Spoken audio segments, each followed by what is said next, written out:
So guys coming to question number 1। और इस question में हमें एक वेसल दिया गया है, सिलिंड्रिकल वेसल है। और हमारे पास एक पिस्टन दिया गया है। पिस्टन का मास 3 kg है, ये हमारा पिस्टन है। और इसका जो रेडियस है वो 4 सेंटीमीटर, इस पिस्टन का रेडियस। अभी है कि इसमें एक होल के थ्रू एक पाइप इंसर्ट किया गया है, और ये जो पाइप है उसका रेडियस 1 सेंटीमीटर है। अभी इस पाइप के थ्रू इस सिलिंड्रिकल वेसल में हम लोग पानी भर रहे हैं 750 ग्राम।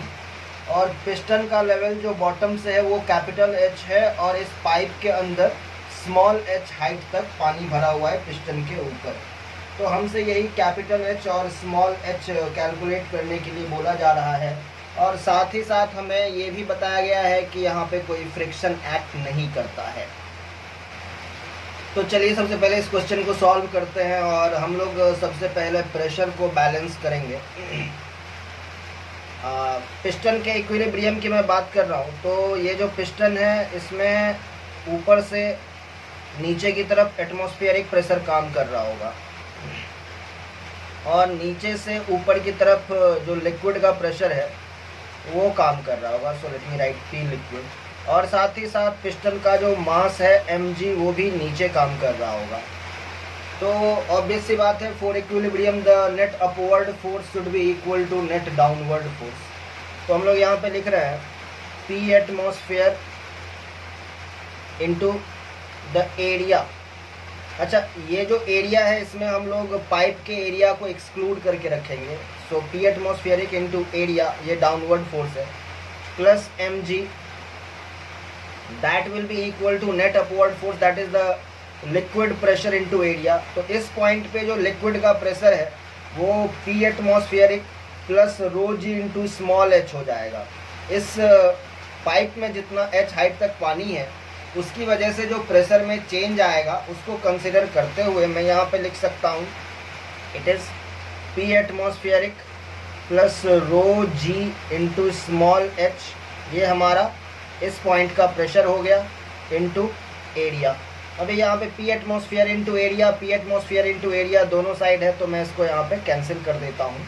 और फर्दर मैं यहाँ पे लिख सकता हूँ कि हमारा मास जो है पिस्टन का वो 3 kg है, g की वैल्यू 10, रो जो है वाटर का वो 10 के पावर 3 किलोग्राम पर मीटर क्यूब, g की वैल्यू अगेन 10, h हमें पता करना है, और एरिया जो हो जाएगा वो हो जाएगा बड़े वाला, यानी कि हमारा जो पिस्टन है उसका एरिया माइनस ये जो पाइप है, होल है, उसका area. So let me write it is pi into r square, that is 16, 4 का square, minus small r square, that is 1। और ये स्क्वायर सेंटीमीटर में है, इसको मीटर स्क्वायर में बदलने के लिए मैं 10 के पावर -4 से यहाँ पे मल्टीप्लाई कर देता हूँ। तो ये मेरा इक्वेशन आ गया।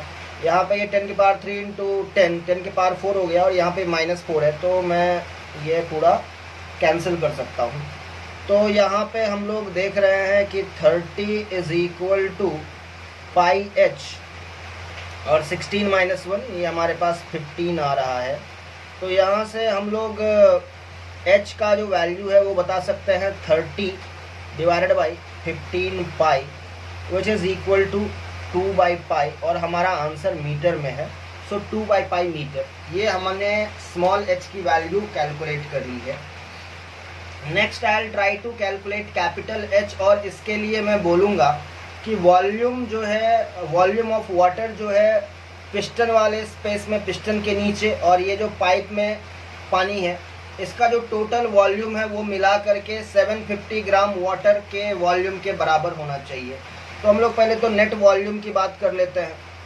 तो पिस्टन के नीचे कितना वॉल्यूम हो जाएगा, तो पाई इंटू पिस्टन का area, that is 4 square, metre square में बदलने के लिए 10 के पावर -4 इंटू कैपिटल एच। ये हो गया पिस्टन के नीचे वाले पोर्शन का वॉल्यूम, प्लस पाइप में कितना पानी होगा उसका वॉल्यूम, तो ये हो जाएगा pi into small r, that is 1 square, और मीटर स्क्वायर में बदलने के लिए 10 के पावर -4 और इंटू स्मॉल एच। ये टोटल वॉल्यूम हो गया। इसको अगर मैं वाटर के डेंसिटी के साथ मल्टीप्लाई कर दूं तो मुझे वाटर का टोटल मास दैट इज़ 750 ग्राम मिल जाना चाहिए। Now 750 gram is 0.75 kg। तो अभी मैं इस एक्सप्रेशन को फर्दर सॉल्व करने जा रहा हूँ so that I can calculate the value of capital H। तो सबसे पहले यहाँ पे पाई इंटू 10 के पावर -4 कॉमन आ रहा है और अंदर में हमारे पास 4 स्क्वायर दैट इज 16 H और 1 स्क्वायर इंटू स्मॉल h, तो सिंपली प्लस स्मॉल h बच रहा है। स्मॉल h की वैल्यू हम लोग ऑलरेडी निकाल चुके हैं 2/पाई, तो इसको मैं ऑलरेडी यहाँ पे लिख लेता हूँ। रो की वैल्यू वाटर के लिए है 10 के पावर 3 किलोग्राम पर metre cube and this thing is equal to 0.75। 10 के पावर -4 10 के पावर +3, तो यहाँ से ये दोनों को कैंसिल करके यहाँ पे 10 के पावर -1 लिख लेते हैं। 10 के पावर -1 को RHS में लेके चलिए, तो ये हो गया pi into 16 capital H plus 2/पाई इज इक्वल टू 0.75 और दिस थिंग डिवाइडेड बाई 10 के पावर -1, तो ये हमारे पास आ जाएगा 7.5। इस पाई को RHS में लेके चल रहे हैं तो हम लोग लिख सकते हैं 16 कैपिटल H प्लस 2/पाई is equal to 7.5 by pi, which is 16 capital H is equal to 7.5 by pi minus 2 by pi, which is 5.5 by pi। तो यहाँ से हमारे पास कैपिटल H की जो वैल्यू है वो आ जाएगी, that will be 5.5 by pi into 16। Let's remove the decimal, तो यहाँ पे 10 आ गया। 11 5 ज़ा 55, 5 2 ज़ा 10।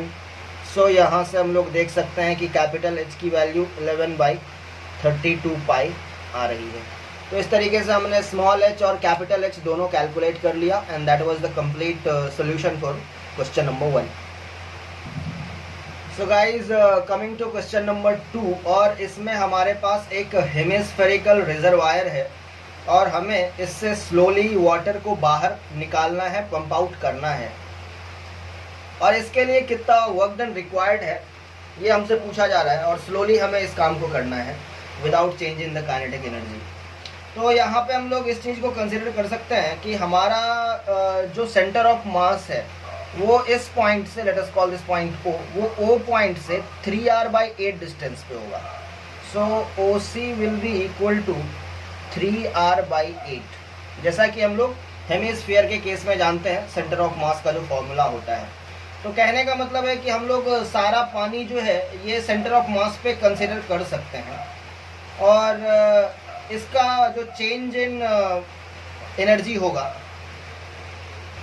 वही इसका वर्क डन होगा। तो सबसे पहले इसको पंप आउट करने के लिए जो सारा पानी C पे रखा हुआ है, ऐसा हम अज्यूम कर सकते हैं कि सारा पानी इसके सेंटर ऑफ मास पे ही है, उससे O हाइट तक लेके आना पड़ेगा। तो जो हमें चेंज इन हाइट करना है उसके लिए हमें ग्रेविटेशनल पोटेंशियल एनर्जी को चेंज करना है और वही हमारा वर्क डन होगा। तो यहाँ से हम लोग मास की भी बात कर लें कि टोटल मास कितना है, तो mass will be equal to volume into density. तो लेट अस से डेंसिटी रो है और हमारा जो वॉल्यूम है हेमिस्फीयर का वो 2/3 इंटू πr3, 4/3 πr3 है। सॉलिड स्फीयर का होता है पूरा वॉल्यूम फुल स्फीयर का, और हेमिस्फीयर का 2/3 πr3 भी हमारा वॉल्यूम आ जाएगा। इसके बाद हम लोग यहाँ से देख सकते हैं कि हमारा जो चेंज इन पोटेंशियल एनर्जी है वही हमारा वर्क डन यानी कि डेल्टा W होगा, और ये जो चेंज इन एनर्जी है वो mgh के बराबर होगा, और h कुछ नहीं है अपना OC है। तो मास के जगह लिख दीजिए रो की वैल्यू 10 के पावर 3 किलोग्राम पर मीटर क्यूब इंटू 2/3, पाई की वैल्यू 3.14, कैपिटल R हमें पता है 0.6 होल क्यूब है। ये हमारा m हो गया, g का वैल्यू मैंने 10 लिख दिया, h OC है जो कि 3r/8 है, सो 3/8 into r that is 0.6। and after solving this expression I am going to get to 1017.87 joule, which I can approximate as 1018 joule. और अगर मैं इसको चाहूँ तो 101.8 kilogram force into metre. Joule का ही जूल का जो यूनिट है उसको मैंने 10 से डिवाइड कर दिया, तो joule is newton metre.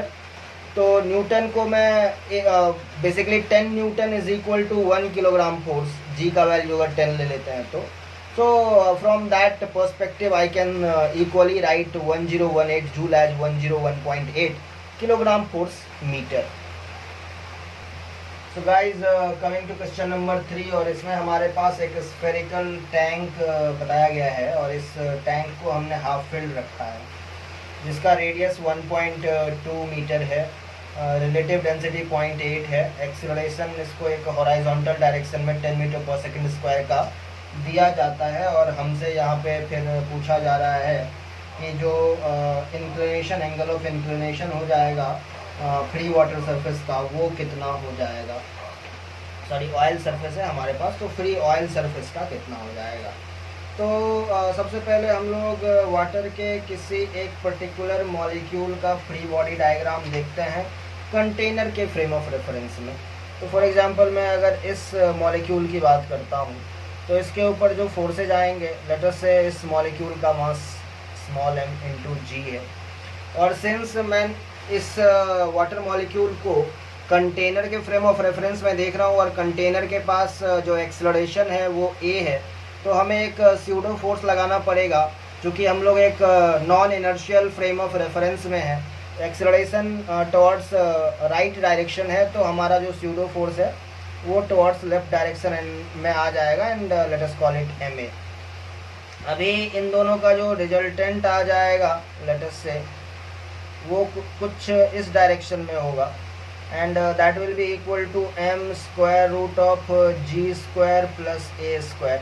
Since हमारा mg और ma दोनों परपेंडिकुलर है तो हम लोग ऐसा लिख सकते हैं। तो यही जो डायरेक्शन हो जाएगा वो g इफेक्टिव का डायरेक्शन हो जाएगा, और फ्री सरफेस जो होता है वो हमेशा g इफेक्टिव पे परपेंडिकुलर होता है। तो हमारा जो ये g इफेक्टिव का लाइन आया है, हम लोग इस पे एक परपेंडिकुलर ड्रॉ करते हुए यहाँ से बोल सकते हैं कि हमारा ये फ्री सरफेस है। ये जो हमने ब्लैक कलर में ड्रॉ किया है वो हमारा फ्री सरफेस है। अब इसका एंगल ऑफ इंक्लिनेशन चाहिए, तो लेट अस से अगर मैं इस एंगल को थीटा कह देता हूँ, हॉरिजॉन्टल के साथ फ्री सरफेस का इंक्लिनेशन थीटा बताता हूँ, तो ये एंगल 90 माइनस थीटा हो जाएगा, एंड ऑब्वियसली ये एंगल जो है हमारे पास वो थीटा आ जाएगा। तो हम लोग सबसे पहले तो दो बातें कहेंगे। पहला तो हमारा जो जी इफेक्टिव है वो square root of g square plus a square आ रहा है, और दूसरा यहाँ से हम लोग tan थीटा जो बता सकते हैं that will be equal to a by g. ए हमारे पास क्वेश्चन में 10 मीटर पर सेकेंड स्क्वायर है, जी को भी 10 ले सकते हैं, that is 1। tan theta is 1, so theta is equal to 45 degree. तो पहला तो हमारे पास ये आ गया। अब हमसे पूछा जा रहा है कि इसका जो मैक्सिमम प्रेशर है इस सिलेंड्रिकल वेसल में, सॉरी इस स्फेरिकल वेसल में, वो कितना होगा। तो इसको भी बहुत इजीली कैलकुलेट किया जा सकता है। हम लोग जी इफेक्टिव के डायरेक्शन में मैक्सिमम कितना डिस्टेंस ट्रैवल कर सकते हैं, तो ऑब्वियसली जी इफेक्टिव के डायरेक्शन में हम लोग मैक्सिमम r डिस्टेंस ट्रैवल कर सकते हैं हमारे फ्री सरफेस से। Starting from this point O, g effective के डायरेक्शन में हम लोग r डिस्टेंस ट्रैवल कर सकते हैं मैक्सिमम। सो हम लोग यहाँ पे लिखेंगे P max will be equal to rho into g effective into h max.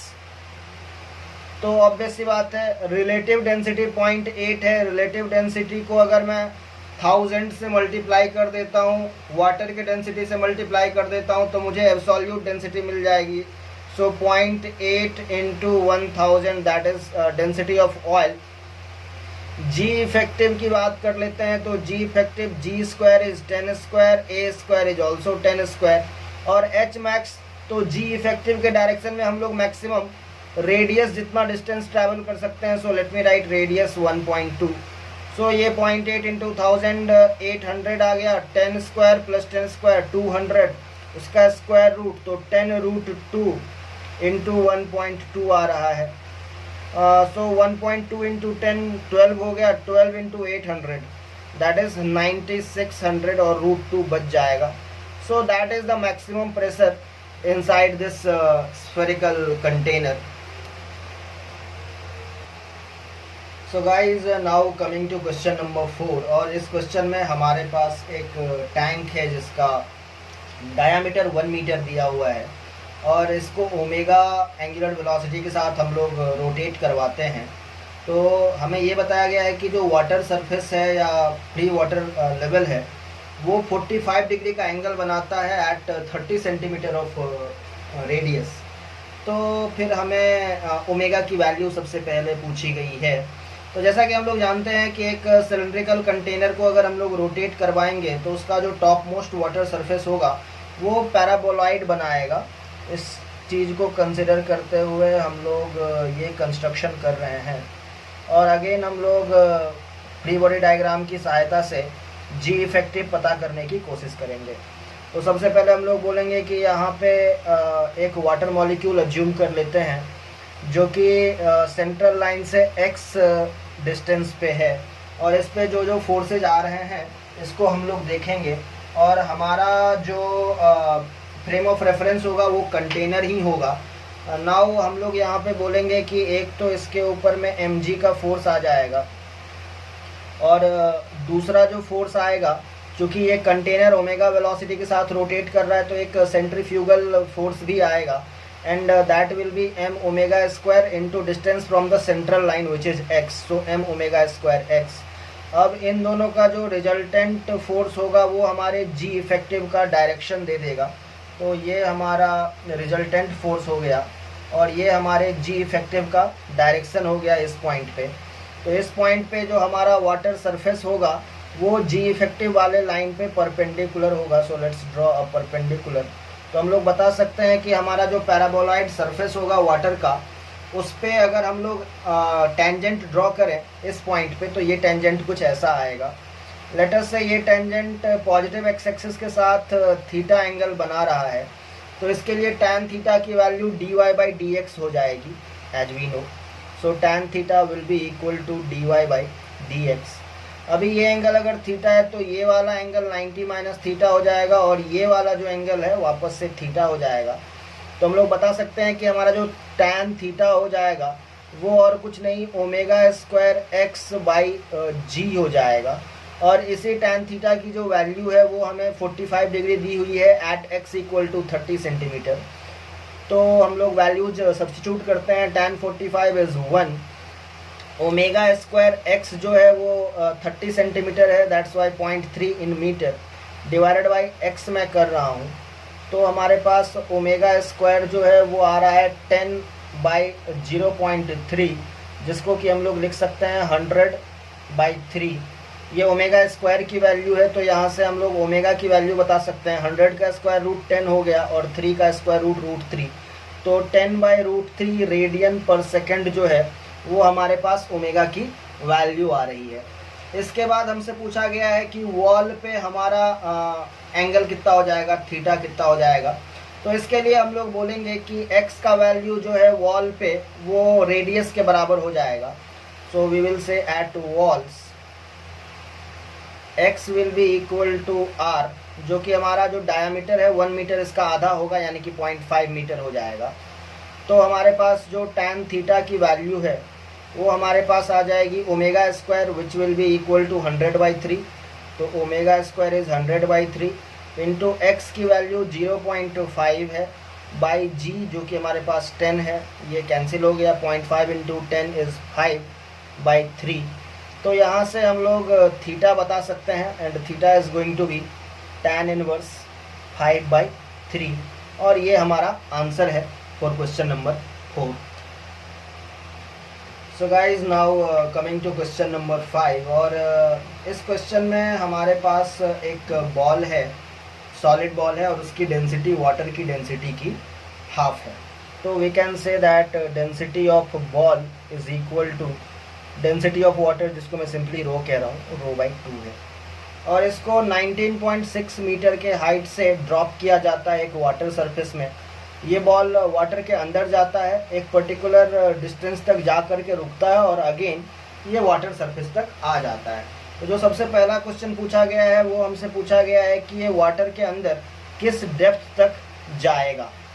तो ये हमें सबसे पहले पता करना है। तो इसके लिए हम लोग बोलेंगे कि जब हम लोग इस बॉल को 19.6 मीटर के हाइट से ड्रॉप करेंगे, तो जब ये वाटर सरफेस को हिट करेगा उस टाइम पे इसकी वेलोसिटी v नॉट कितनी हो जाएगी। तो we can easily say that v naught will be equal to √2gh। Values रखते हैं 2, अभी यहाँ पे 19.6 हमें दिख रहा है, इसलिए मैं g का वैल्यू 10 नहीं रख करके 9.8 ही रखता हूँ into 19.6। So as we can see that 2 into 9.8 is 19.6। तो ये 19.6 का होल स्क्वायर है और उसका स्क्वायर रूट है, तो 19.6 मीटर पर सेकेंड ही ये आ जाएगा। अब जब ये पानी के अंदर चला जाएगा उस टाइम पे इसके ऊपर में बायंसी भी एक्ट करेगा। तो लेटर से एक फोर्स तो इस पे बायंसी का होगा, डेंसिटी ऑफ वाटर इनटू इसका वॉल्यूम इनटू जी, और नीचे में इसका mg वर्क करेगा। इसका मास हो जाएगा density into volume, that is density of ball which is density of water by 2 into इसका वॉल्यूम इनटू जी। तो नेट फोर्स जो हो जाएगा इसके ऊपर F रिजल्टेंट वो हो जाएगा ρVg minus ρVg by 2 which is obviously ρVg by 2। और अगर हम लोग एक्सेलरेशन की बात करें तो यहाँ पे जो एक्सेलरेशन है वो force ρVg by 2 divided by its mass which is density which is rho by 2 ball का डेंसिटी इंटू इसका वॉल्यूम, तो so rho by 2 into V. So it is coming as simply g. लेकिन यहाँ पे ध्यान देने वाली बात ये है कि यहाँ पे वेलोसिटी v नॉट जो है वो तो नीचे की तरफ है इसकी वेलोसिटी, लेकिन जो इसका एक्सेलरेशन है और जो इसका फोर्स है रिजल्टेंट फोर्स, चूँकि बायंसी का फोर्स ज़्यादा है, रिजल्टेंट फोर्स बायंसी के डायरेक्शन में होगा यानी कि अपवर्ड होगा, यानी कि इस पर जो एक्सेलरेशन आएगा g का वो ऊपर की तरफ होगा। तो सबसे पहले हम लोग ये पता कर लें कि ये कहाँ जा कर के रुकेगा।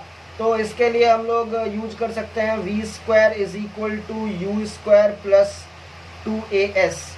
तो ऑब्वियस सी बात है फाइनली जब ये मैक्सिमम डेप्थ पे आ जाएगा तो इसकी वेलोसिटी 0 हो जाएगी। सो 0 u square is v not square which is obviously 19.6 square plus 2 acceleration ऊपर की तरफ है, वेलोसिटी नीचे की तरफ है, इसलिए एक्सेलरेशन को मैं माइनस a ले रहा हूँ, माइनस g ले रहा हूँ which is minus 9.8 into s, that is my maximum depth, so I'll write d max। तो यहाँ से इसको सॉल्व करने से मेरे को आ रहा है कि 19.6 into d max is equal to 19.6 square, ये 19.6 और यहाँ से स्क्वायर कैंसिल हो गया, और यहाँ से हम लोग बता सकते हैं कि d max जो है वो हमारे पास आ जाएगा 19.6 मीटर। अभी हमसे पूछा गया है कि यहाँ से एक बार नीचे जाने मैक्सिमम डेप्थ तक जाने और फिर वापस आने में कितना टाइम लगेगा। तो हम लोग यहाँ पे टाइम भी निकाल सकते हैं and let us call it this point B to C। तो B to C की जो जर्नी है उसके लिए हम लोग टाइम कैलकुलेट कर रहे हैं। तो v is equal to u plus AT। Final velocity जो है वो 0 है, u जो है अपने पास v नॉट है which is 19.6 plus acceleration is minus g, so minus 9.8 into time.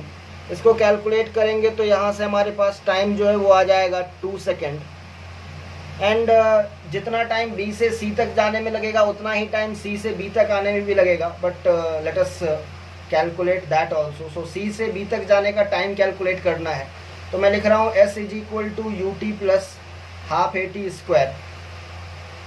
तो जो हमारा टोटल C से B तक का डिस्प्लेसमेंट है वो ऑब्वियसली 19.6 मीटर है। इनिशियल वेलोसिटी C पे 0 है तो UT लिखने की ज़रूरत नहीं है।